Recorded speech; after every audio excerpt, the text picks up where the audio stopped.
ได้เสียงอยู่ไฟเทกเลยคนอ่ะ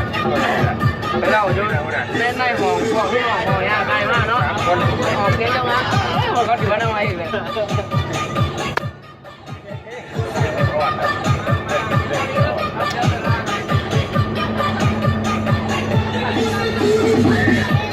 เขาก็จะขึ้นได้หน้ามาเท่าหน้าดู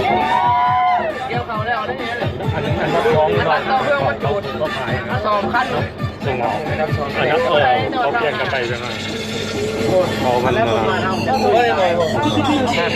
จากเขาก็มาเป็นมะขัวเนาะสุรินทร์คนบ้านเขามันเท่านี้แล้วบัวบ้านเขาบัวเนี่ยเอาเลยครับฮะกินต้นในตัวดินต้นในตัวดินกินจำนวนเลยเฮ็ดด้านหน้าบ้านเดินด้านเลยเราก็จะจอยเนาะเรือหันนอนบดดีเขาเป็นเหล้าเนี่ยพักผ่อนนะพักผ่อนมันเขาเป็นเหล้าแล้ววะสมัยกี่มียาคุ้มเงื่อนเก้าเงื่อนชิดในลูกมีเราวางร้ายดิมีเราวางร้ายยังจะเห็นแม่เห็นสนากัน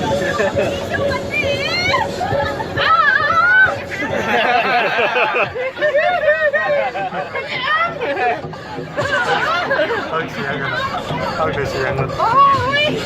เสียงแท็กซี่ตาเว้ยไม่ขึ้นคือโซกประจำบ้านก็โซกอะไรมาเอามาได้สิเฮ้ยลูกนะมาเอาเวลาก่อนจอดซื้อก่อนน้ำเด้อทางหนาเด้อบอกเด้อคือเต็งไว้เย็นก่อนมาเต็งมันเย็น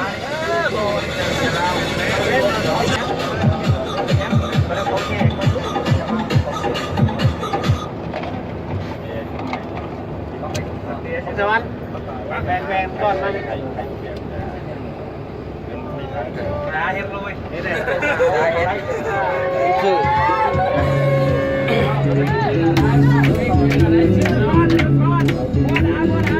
ได้มาบอซื้อก่อนนะบอกนะหมดโมงกินอะไรบ้างเนี่ย